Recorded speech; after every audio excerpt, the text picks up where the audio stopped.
থাম থাম, এত জোরে কাঁদলে মানুষ ভাববে আমি তোকে পিটাচ্ছি। আপনার জন্যই তো এমন হলো, আমার কোমরটা ভেঙে গেল, এখন আমার কি হবে?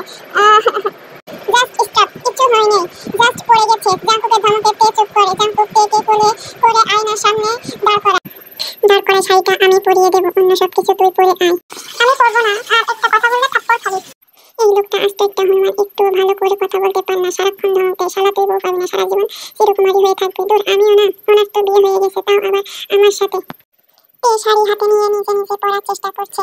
যেটা পারিস না সেটা করার চেষ্টা করিস কেন? চেষ্টা না করলে তো আর শিখতে পারবো না। অতিরিক্ত কথা বলিস তুই। জাঙ্কুক তেকে শাড়ি পরিয়ে দিচ্ছে, আঁচল ঠিক করে দিচ্ছে, তখন দরজা ঠেলে আয়ু ঢোকে। জাঙ্কুক, তুমি ওকে শাড়ি পরাচ্ছ কেন? আয়ুর কথায় জাঙ্কুক দুজনেই আয়ুর দিকে তাকায়। ও পারে না তাই? আর তুমি এখানে কেন? তোমাকে নিতে এসেছি, সবাই আমাদের জন্য ওয়েট করছে, তাড়াতাড়ি চলো। কি যেন নাম তোমার? ও তে, তুমি আমাদের সাথে যাবে? ও যাবে। ঠিক আছে চলো। ওরা তিনজন বেরিয়ে পড়ে। জাঙ্কুক ড্রাইভ করছে, পাশে আয়ু বসেছে, তে ইচ্ছা করে পিছনে বসেছে। ওরা একটা ক্লাবে আসে। জাঙ্কুক আর আয়ু গল্প করতে করতে যাচ্ছে। আয়ু শুধু বলছে, জাঙ্কুক শুনছে। তে ওদের পেছনে আসছে। জাঙ্কুক তিনটে মেয়ে আর দুইটো ছেলের সাথে কথা বলছে। আয়ু জাঙ্কুকের পাশে বসে আছে। জাঙ্কুক, ও তোর বউ। জাঙ্কুক, তুমিও একটা দুধের শিশুকে বিয়ে করলে, আমিও না হয় একটা প্রবলেমে আটকে বিয়ে দিন উদ্ধার হয়েছিলাম, তাই বলে তুমি এই তোমার মেয়ের বয়সে একটা বাচ্চাকে বিয়ে করবে? তবে যাই হোক, এবার আমি চলে এসেছি। তে মন দিয়ে লেখাপড়া করো, আমি তোমার জাঙ্কুক ভাইয়া, আমরা তোমার পাশে আছি। অনেক বড় হও, তারপর ভালো ছেলে দেখে তোমার বিয়ে দেবো। তে জাঙ্কুকের মুখের দিকে তাকিয়েছিল।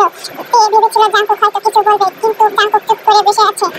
আপু, তোমার বাবা কি তোমার থেকে 13 বছরের বড়? মানে?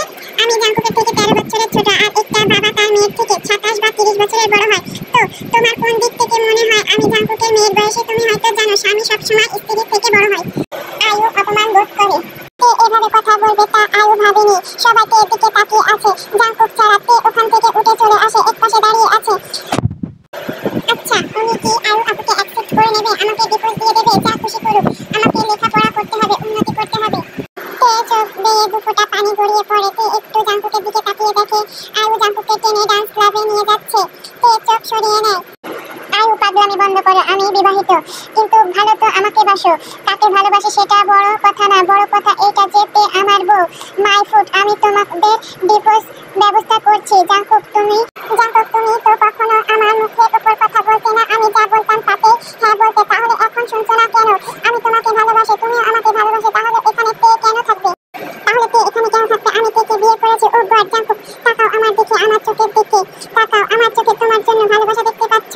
আয়ু, আমি এখানে থাকবো না, বাসায় যাবো। ঠিক আছে চলো। আয়ু জাঙ্কুকের হাত ধরে টেনে নিয়ে যাচ্ছে। হাজারটা কথা বলছে, জাঙ্কুক তের কথা ভুলেই গেছে।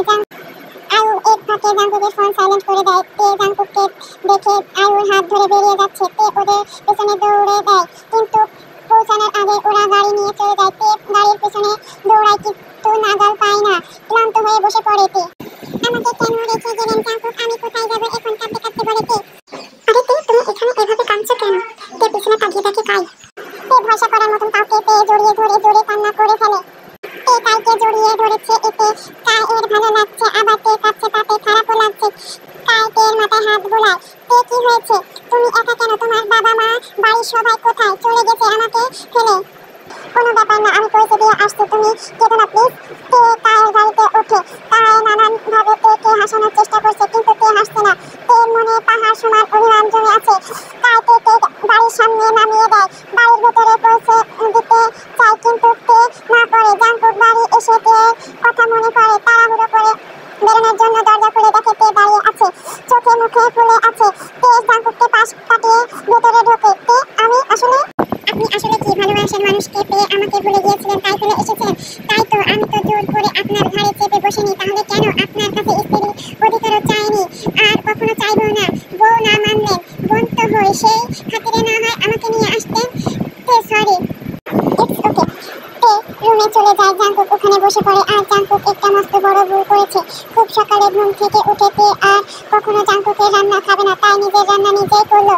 রান্না করে খাবার রুমে নিয়ে আসে। জাঙ্কুকের সামনে যাবে না আর।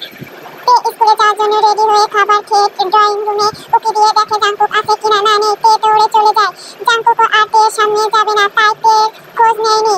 কাই স্যারের কোচিংয়ে এসে বসে আছে। ন্যান্সি আর তে সবার ছুটি হয়ে গেছে, কিন্তু ওদের বসিয়ে রেখেছে। একটু পরে কাই চলে আসে, হাতে খাবারের প্যাকেট নিয়ে ওদের সামনে রাখে, বলে বিরিয়ানি খেতে। রানীর নাম শুনে তে প্যাকেট খুলে খেতে শুরু করে। কাই কেন বিরিয়ানি এনেছে সেটা শোনার সময় নেই। মাংস খাওয়া শেষ করে বাসায় ফেরার সময় তে বাজার করে নিয়ে আসে। জাংকুকের কিছুই আর খাবে না। বাসায় ঢুকে দেখে জাংকুক আর আয়ু খাচ্ছে। আয়ু তেকে ডাকে, তে না শোনার ভান করে রুমে চলে যায়। রাত 10টায় তে রান্না করতে চায়, পিএস কাটছে। তুই রান্না করছিস কেন? তে জাংকুকের কথা না শোনার ভান করে। জাংকুক রেগে যায়, তের দিকে এগিয়ে যায়। তে থামিয়ে দেয়, একদম আমার আশেপাশে ঘুরঘুর করবেন না, আমাকে আমার মতন থাকতে দেন। আমি তো আপনার লাইফে নাক গলাতে যাই না, তো আপনি আমার লাইফে নাক গলাতে আসেন কেন? নাক গলানোর কোনো ইচ্ছেই নেই, আমার বাড়িতে থাকিস তাই বলতে এসেছিলাম, খাবে কিনা?